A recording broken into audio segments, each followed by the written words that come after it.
And turning again to the conflict in the Middle East, the Israeli military is now inside the southern Gaza city of Khan Younis, which they call a Hamas stronghold. Soldiers are engaged in what the IDF calls the most intense fighting of the war so far. CBS News senior foreign correspondent Charlie Daggett is joining me now from Tel Aviv with more. Charlie, good morning. Good morning to you, Anne-Marie. The UN has called the situation in southern Gaza apocalyptic. And the current offensive has ended any possibility of providing help to 2.3 million people trapped inside Gaza, other than call for an immediate end to the fighting. Israeli tanks plow through the desert, expanding a ground assault the Israeli military says is now in the heart of the southern city of Khan Younis. Trapped in this ferocious battle and increasingly cornered, hundreds of thousands of civilians forced from the north now ordered to evacuate Khan Younis immediately. But aid agencies say they're running out of places to escape the onslaught. Also pleading for a break in fighting, desperate families of more than 130 remaining hostages who came to confront Prime Minister Benjamin Netanyahu and his war cabinet, like Jennifer Master, whose boyfriend Andre was kidnapped on October 7th. I want the fighting to stop. They heard horrifying testimony from freed hostages. And what did you hear? They told us that they were actually very close to be dead from the Israeli bombing. Karmit Katsir's 77-year-old mother was released, but her brother Elad is still held hostage. Taken from the same kibbutz where Lior and Noam Perry's 79-year-old father Chaim was abducted by Hamas. But they have had some good news. The hostages that were released, they saw your father? Yes. Oh, they did? Yes. And what did they say about him? They told us he's alive.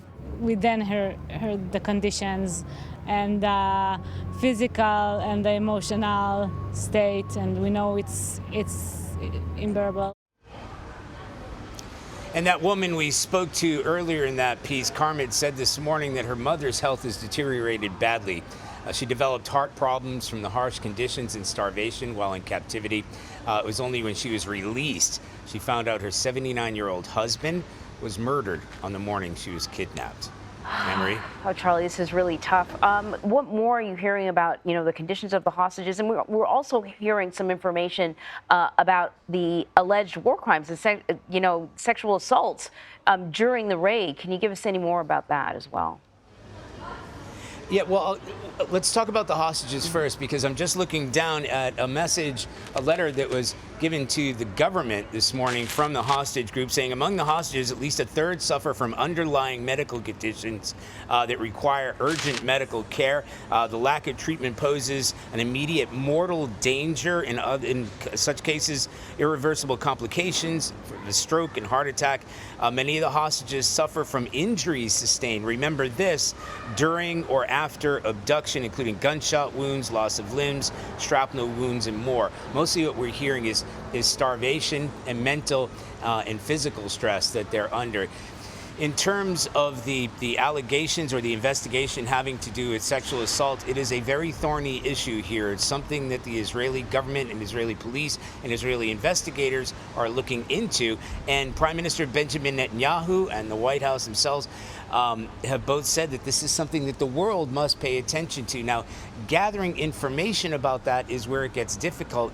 And not to be too harsh about the evidence, but a lot of the victims, alleged victims of these assaults, have died, which makes that difficult. And they're relying, we ourselves are relying on our own reporting for eyewitnesses. For instance, at that Nova Music Festival, who said that they witnessed sexual assault of victims. So this is something that is going to have to be investigated. It is already being investigated here, but many people are saying this has not only happened, but the world needs to know about it. All right, Charlie, thank you very much. Thank you.